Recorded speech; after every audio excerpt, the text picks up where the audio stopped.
Good morning student. आज हम हान-पेनाक theorem पढ़ेंगे। हम जानते हैं कि फंक्शनल्स हमने पढ़ा है कि लीनियर फंक्शनल्स क्या होते हैं कि अगर n लीनियर स्पेस हो और n लीनियर स्पेस है फील्ड f पर, then the linear transformations from n to f are linear functionals. ये हमने पहले पढ़ लिया। हम जानते हैं कि लीनियर फंक्शनल हान-पेनाक थ्योरम क्या कहती है, इसका स्टेटमेंट कि let M be a linear subspace of a non-linear space N of a non-linear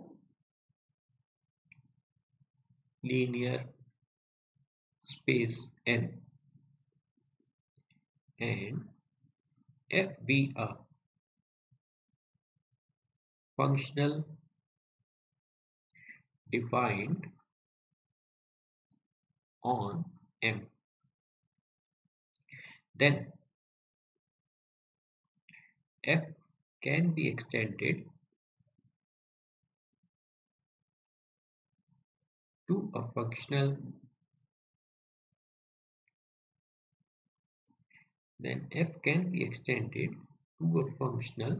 on N such that norm of functional f0 कह लेते हैं, नॉट कह लेते हैं, such that norm of f non equal to norm of f।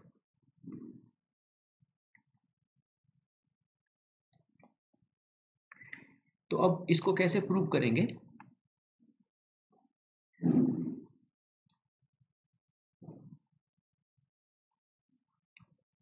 कि हम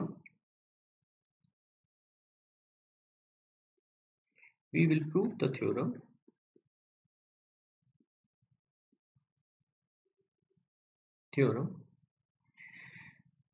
by first obtaining an extension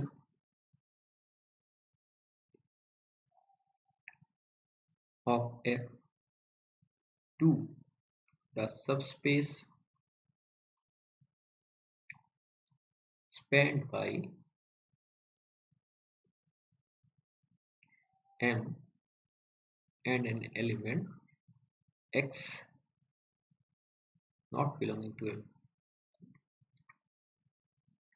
और उसके बाद हम पहला स्टेप हम यह दिखाएंगे कि हम यह जो हमारा f जो फंक्शनल है जो किस पर डिफाइन किया M पर, इसको हम एक्सटेंड कर सकते हैं to the subspace spanned by ये जो सबस्पेस है जो M और x0 के द्वारा बनी हुई है। x नॉट जो है वह इसका एलिमेंट नहीं है, M का एलिमेंट नहीं है। तो चलिए पहले इसको प्रूव करें। यही हमारा लेमा है कि let M be a subspace, let M be a subspace of non-linear space N and F be a functional defined on M।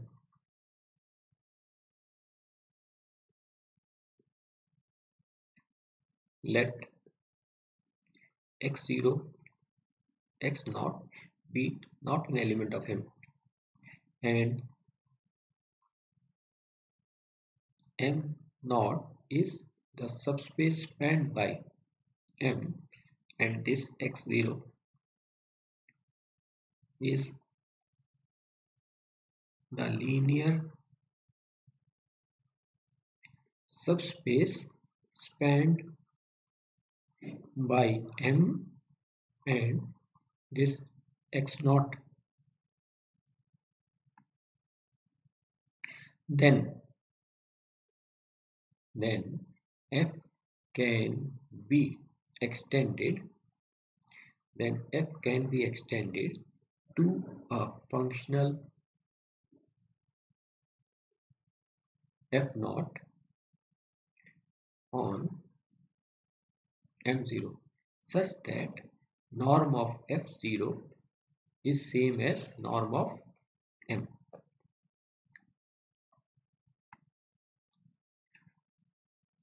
तो इस लेमा को पहले प्रूव करते हैं. We prove the lemma for real and complex scalars separately.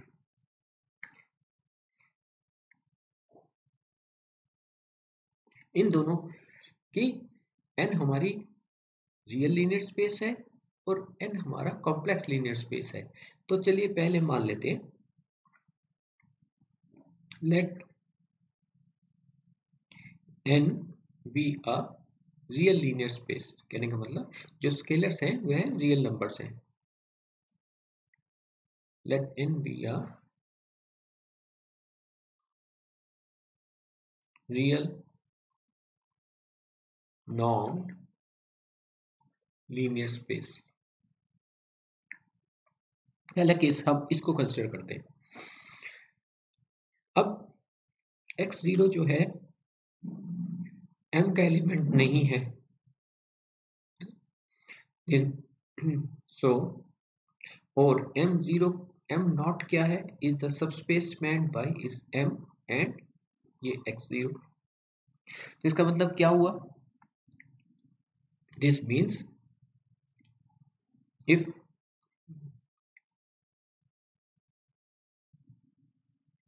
इसका मतलब क्या हुआ? Let y be any element of m0 then यह जो एक्सप्रेशन है y का ये x plus alpha x0 is unique. जहां x किसका एलिमेंट है? m का.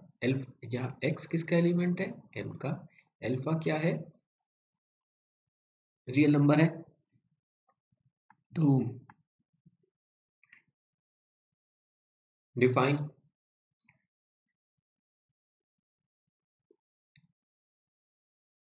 हम डिफाइन करते हैं f0 को f नॉट को ऑन m0 एज ये f not y equal to f not x plus alpha x0 को कैसे हम डिफाइन करते हैं?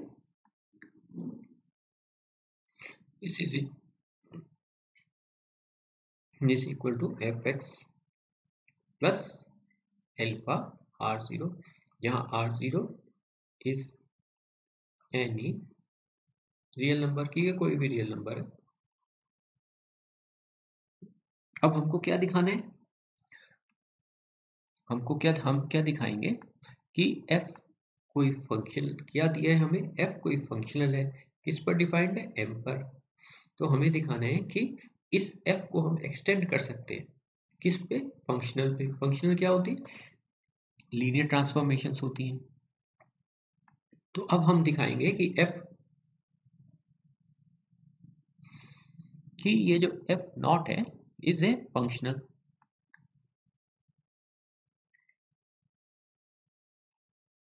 अब हम दिखाएंगे we will show f not is functional. Functional क्या होते हैं? Linear transformations. लीनियर ट्रांसफॉर्मेशंस होती हैं. तो अब हमको लीनियर दिखाना है.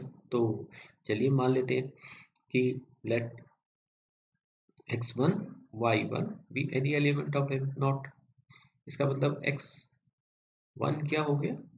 कुछ एक्सा अल्फा x0. y1 क्या हो गया?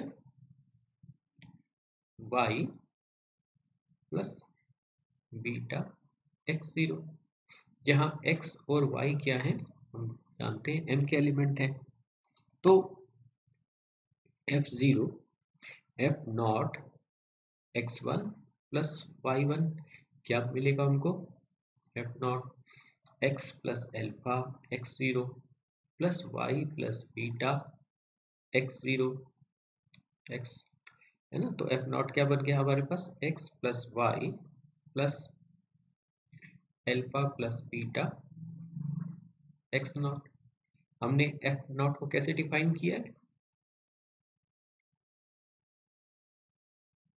fx प्लस एल्फा r0, जहां r0 कोई भी रियल नंबर है ना। तो ये क्या बन गया? f of x plus y plus alpha plus beta r0 और नॉट। या f अब हमको दिया है फंक्शनल है, ये हमको दिया है f फंक्शनल है, मतलब f लीनियर ट्रांसफॉर्मेशन है। तो ये क्या बन गया? fx plus fy plus alpha R not plus beta r0। तो या कहें तो fx plus alpha R not और इसी प्रकार से plus fy plus beta r0 ये लिखा है हमारे पास। तो अब ये fx plus alpha R not क्या हो गया? f not x plus alpha x0 plus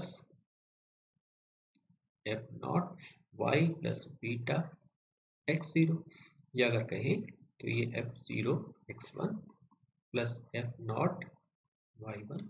कहाँ से शुरू किया था हमने? f not x1 plus y1 से। तो ये सम वाली प्रॉपर्टी को तो पूरा करता है। अब स्केलर मल्टीप्लिकेशन के लिए देखते हैं। Let k be any scalar।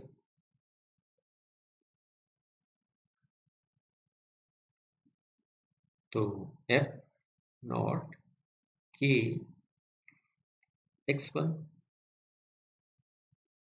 यानी कि f नॉट k x1 क्या है? x plus k x not. या अगर कहें तो ये क्या बन गया? f not k x plus k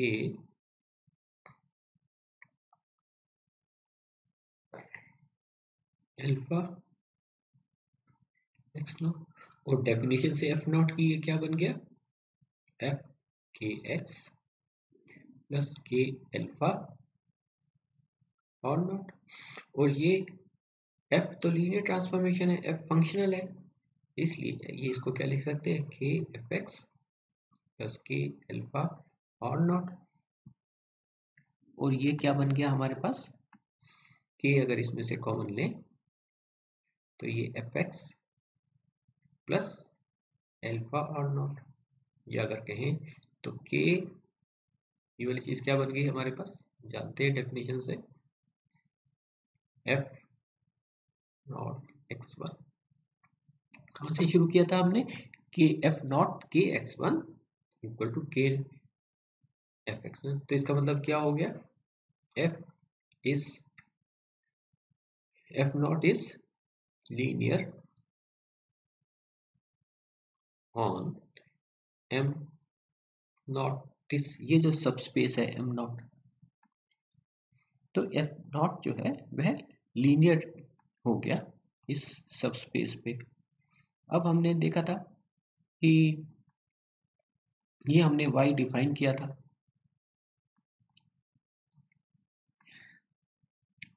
अब f not is extension of f। तो ये तो सामने ही दिखता है हमें कि अभी हमने देखा था कि अगर y इस m नॉट का एलिमेंट है देन y को हम क्या लिख सकते हैं? x plus alpha x0। अगर y m का एलिमेंट है तो इसका मतलब क्या हुआ? y equal to x। ये वाली चीज नहीं है ना, ये वाली चीज नहीं है। तो ये वाली चीज नहीं है तो इसका मतलब कि ये क्या हो गया? x। तो उस केस में y जो होता है x बन जाता है, या अगर कहें तो f0y f0y क्या हमें मिलता है, f0x। यहाँ पे अल्फा क्या हो जाएगा, 0।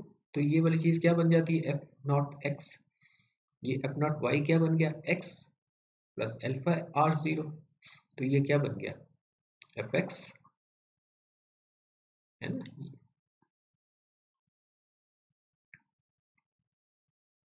ये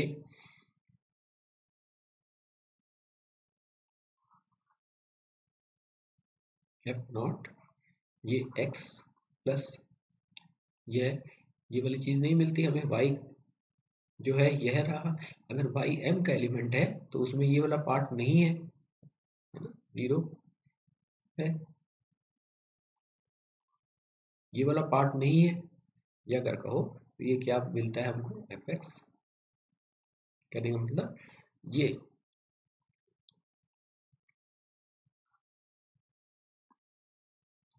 ये हमको क्या मिलता है, f0।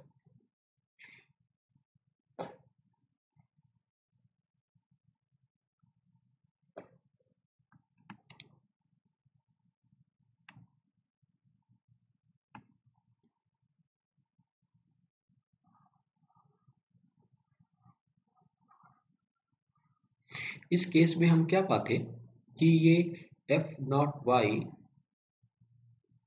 अब y अगर m का एलिमेंट है तो ये वाला हिस्सा नहीं है, ये x0 वाली टर्म नहीं है, ये जो स्पेस स्पेंड बाय इस दिस x0 जो है यह नहीं है। तो उस केस में y हमको क्या मिलता है, x, है ना।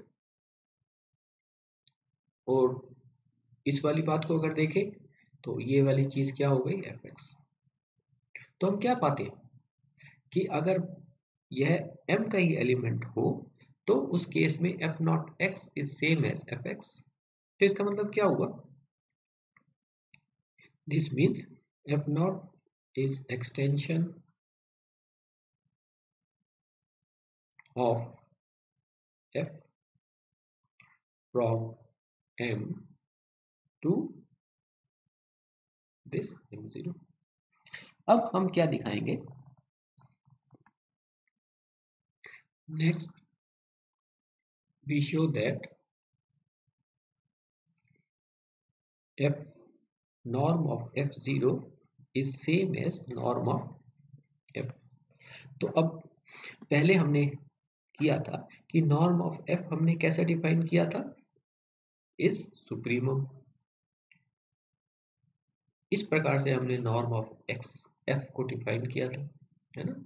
नॉर्म ऑफ x जो है वह 0 नहीं है, ये x 0 नहीं है, x किसका एलिमेंट है, m का। तो अब हमको यह दिखाना है कि norm of f0 is same as norm of f। अब हम जानते हैं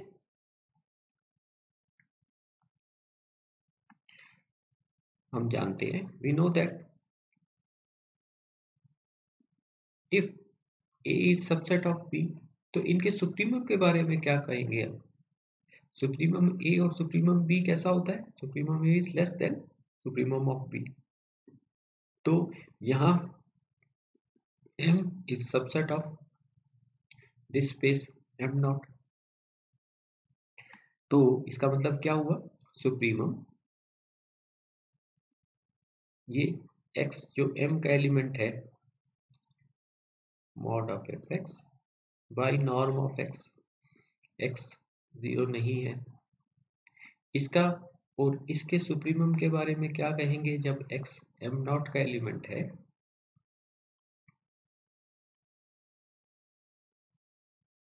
x 0 नहीं है।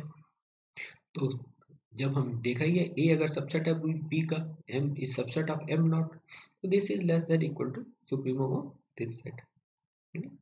अब अगर हमने इस पे डिफाइन f0 किया है,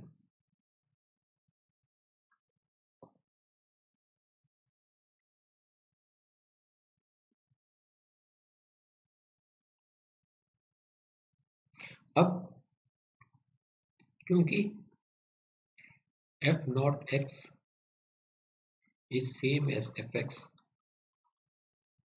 अगर for x belonging to m।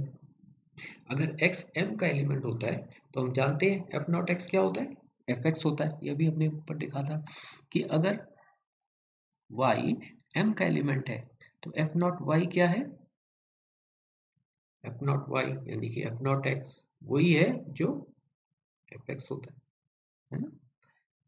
तो इसलिए इसको हम क्या लिख सकते हैं, supremum x belonging to m mod of fx by norm of x, x 0 नहीं होगा और this is less than equal to supremum x is an element of m0 mod of f0x by norm of x, x 0 नहीं है। अब supremum को हमने कैसे define किया था, नॉर्म ऑफ f कैसे डिफाइन किया था, सुप्रीमम ऑफ f कैसे डिफाइन किया था, supremum x is an element of f mod of fx by norm of x। तो यह हमको दिखता है यह क्या बन गया, नॉर्म ऑफ f। ये क्या है, सुप्रीमम ऑफ दिस, इसको कैसे, ये क्या चीज है हम जानते हैं डेफिनेशन से, नॉर्म ऑफ f0। तो norm of f is less than equal to norm of f0 by definition of norm of a linear transformation functional.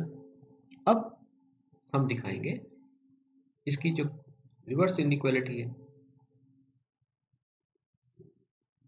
To the reverse inequality, अर्थात नॉर्म ऑफ f इज